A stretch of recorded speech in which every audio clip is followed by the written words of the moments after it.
What's up, Ignite fans? I'm here with my power rankings for the North American Stage 1 playoffs. Here at the bottom, I have all 8 teams that are going to be attending the playoffs here this next week.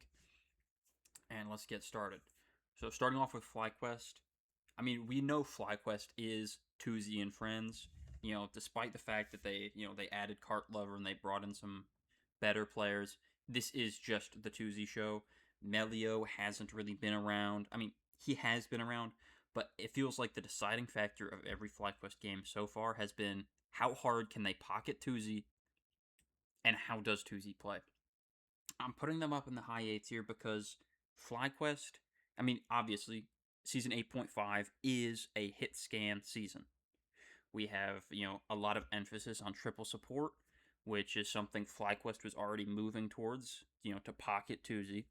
And then, with the development of how strong Mantis is and the fact that Gambit is getting through, I don't know how FlyQuest is going to be doing in the ban phase. I don't necessarily know if they're an elite Gambit team. That's why I don't have them in the S tier. I just don't I don't know what they would be playing. If they'd be playing, some sort of weird triple with Gambit and having Tuesday on Star-Lord. That doesn't make much sense to me. So I think that FlyQuest in the high A, it's hard to know what to do with them. They could just have every game Tuesday does everything and hard wins them and they win playoffs. I could totally see that being the case. It's just there are things that can go wrong with FlyQuest. There are very obvious things that when you watch them play, they can make these mistakes and the meta might not be falling into their lap exactly as I think it does. So I can't put them up in the S tier. Speaking of, these teams, they're right next. Fuck off. These two teams, right next to each other. I'm going to put them both up in the S tier. Let's talk about Team Liquid Citadel. This is just an elite team. I think that, the meta hasn't exactly fallen into their lap, I would say. I don't think that if you look at Poly and Veswa, they are the premier front-to-back tanks. They're excellent tanks. They're certainly two of the best tanks. I would put them top 5 tanks in North America without a doubt.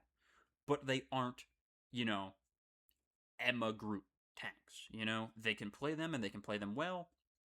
But these are not, front to back hit scan kind of players. We'll see them on maybe Tank Pool and stuff like that.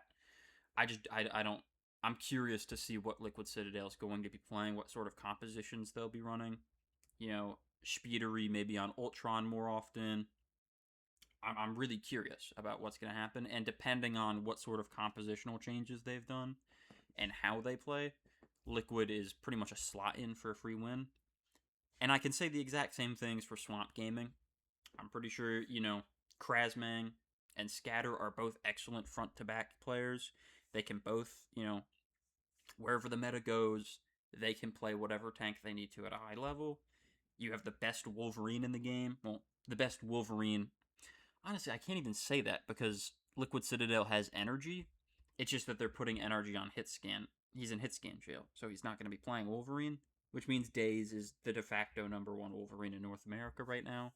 And with how good Cyclops is and how good that Wolf-Cyclops team up is, if that team up's in the game, I can't see Swamp Gaming losing with it. That's just what I'm saying here. Moving on, 100 Thieves. I'm going to have to move this over here. I can't put 100 Thieves in S tier in good faith after their last performance. Their performances, their game against Swamp Gaming and stuff like that. It just didn't. They didn't know what they were doing. The meta certainly has shifted in their favor, with both of TTK's premier heroes being, extraordinarily strong in this meta, with Angela and Emma, both of which are obviously, the premier controller characters. That's what you want to be playing as a controller Vanguard. But we're going to have to see. I feel like 100 Thieves, just as easily as 100 Thieves could show up and win every game and, be competitive against Liquid and Swamp Gaming, 100 Thieves could lose every match and drop out of the tournament last place. That is totally a possibility here. Stick Drift.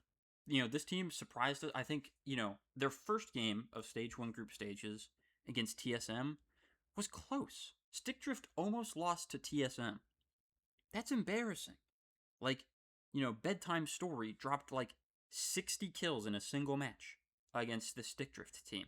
They won, but it was by the skin of their teeth. And that shouldn't be happening against TSM, especially week 1 TSM. And Stickdrift, they improved and they put up a decent performance against, Team Liquid Citadel, but it wasn't an elite performance. So I think, power level wise, between Group A and then Group B, I think Stickdrift is going to be sitting behind 100 Thieves and FlyQuest. I don't think Stickdrift, maybe they can get into top 4 if they do well and the tournament progresses in their favor, but I just don't see it.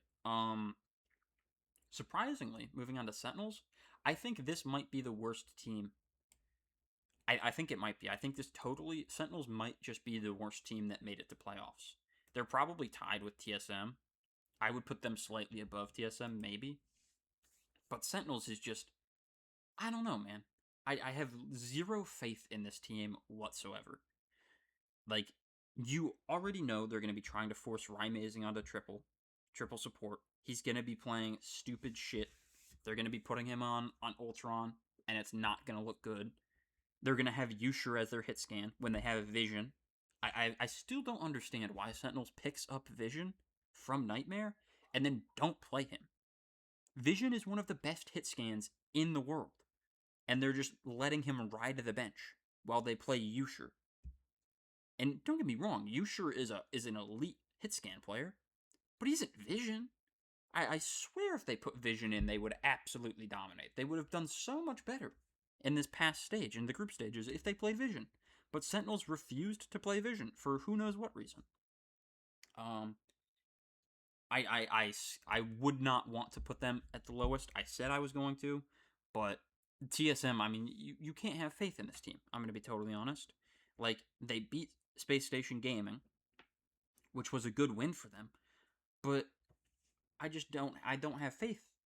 It's the same exact thing with Sentinels. I have zero faith in either. God damn it. I have zero faith in either of these two teams. Sentinels and TSM, I see them both as like, you can see that they have potential, but you do not trust them at all to achieve it. I think that these teams are like shoo-ins for, 7th and 8th.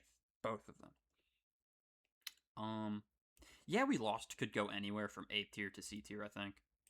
This team is like, we don't know how well they're going to play with the meta shifts. This is very much a run it down dive kind of team.